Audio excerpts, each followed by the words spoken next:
The memorial's last post ceremony will begin in a few minutes. To maintain the dignity of the service, please consider the following. Mobile phones should be switched off or turned to silent. Please be respectful and quiet throughout the ceremony and remove hats for the national anthem, the reading of the ode and the sounding of the last post. Also, please refrain from clapping. We ask that visitors in the cloisters area do not hang their arms over the stone ledges and that parents closely supervise small children. This is a standing ceremony. However, we encourage anyone that is feeling faint or unwell to sit down at any time during the service. For your safety and that of others, please do not sit on the garden benches or stonework and remove any items placed on the ledges. The commemorative cards on wreaths and floral tributes laid during the ceremony be archived by the memorial and kept in perpetuity.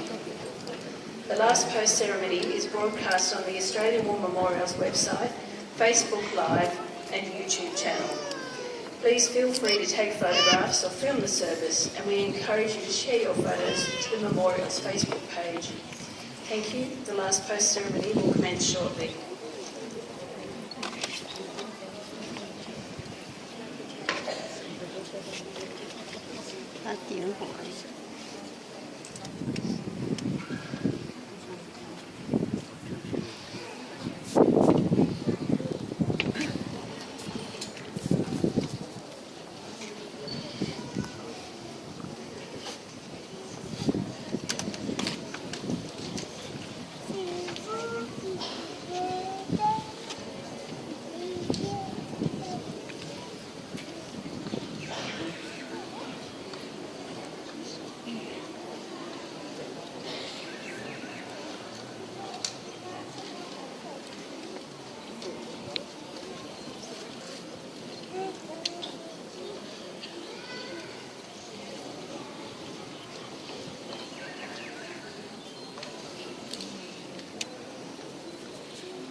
Visitors, welcome to the Australian War Memorial's last post ceremony.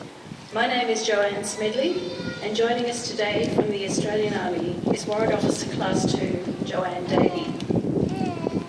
We warmly welcome the family of Captain Lowell Ernest Biden, whose story will be told shortly. We welcome the veterans who have served, those that are still serving, and the families that support them.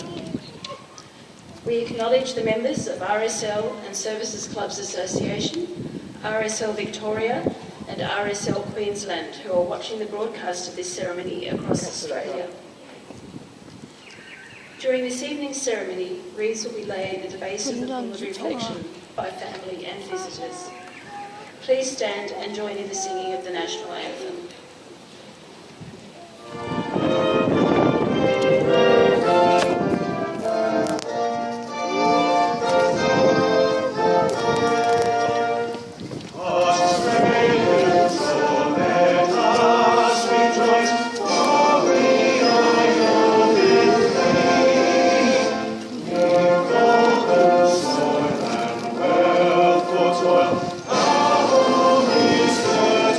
See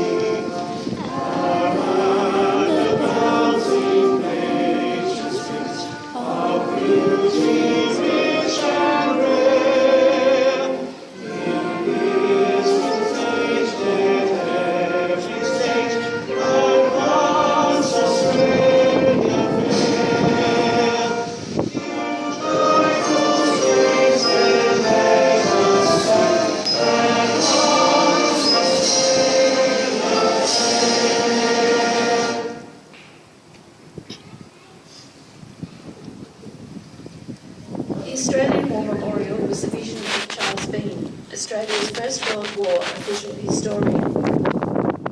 Bean landed with the Australian troops on Gallipoli and stayed with them at the front through to the end of the war. The idea of this national memorial and museum came to him at Pozières in France in the depths of the bloody fighting of 1916. Bean's idea was this would be a place where families and friends could mourn loved ones buried in faraway places. It would also be a place that could help all Australians understand what these men and women had endured and what they had done for us. Bean's vision, to which we remain true, is best expressed as inscribed in the entrance to the memorial's galleries. Here is their spirit in the heart of the land they loved, and here we guard the record which they themselves made. Tonight we will read the story behind just one of those on the Wall of Honour, which lists the names of more than 102,000 men and women who have given their lives for us in war and operations for more than a century. But first we present a lament, Flowers of the Forest. Wreaths and floral tributes will now be laid at the base of the pool of reflection.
Noel Biden was born in Armidale in 1892, the youngest of 3 children born of Ernest and Fanny Biden. Noel's father was a draftsman in the Lands Department, and the family moved regularly, living in Armidale, Maitland, Hay and Sydney.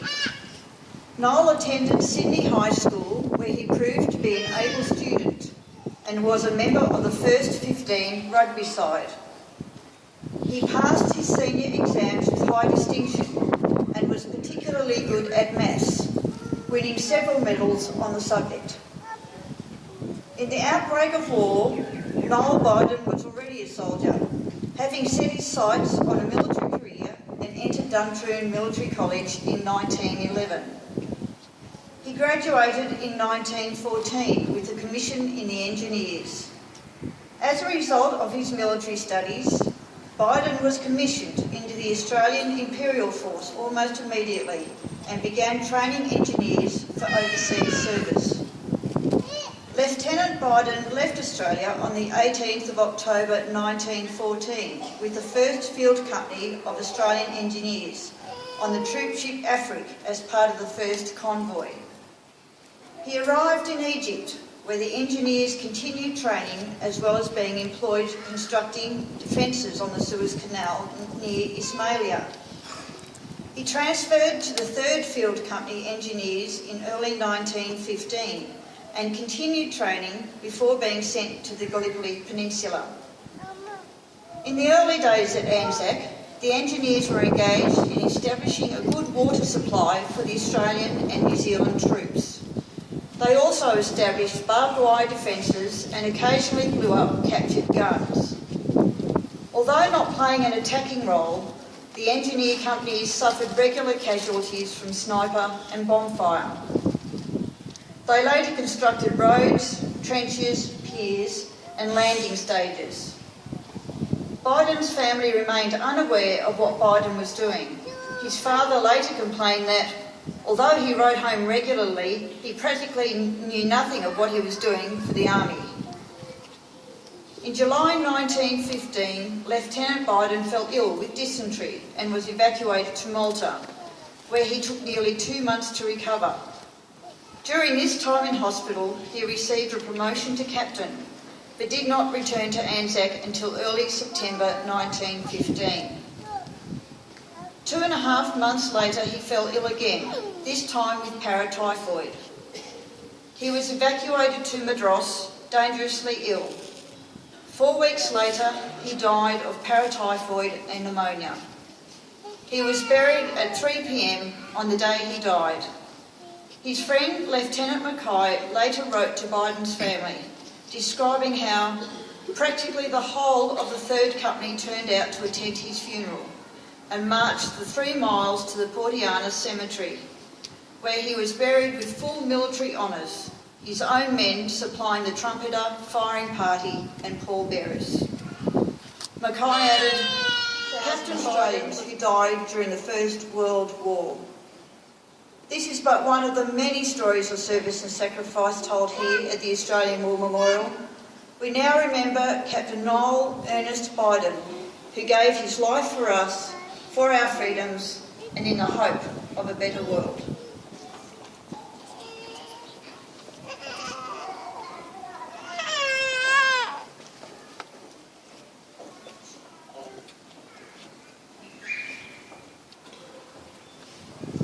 They shall grow not old, as we that left grow old. Age shall not weary them, nor the years condemn. At the going down of the sun, and in the morning,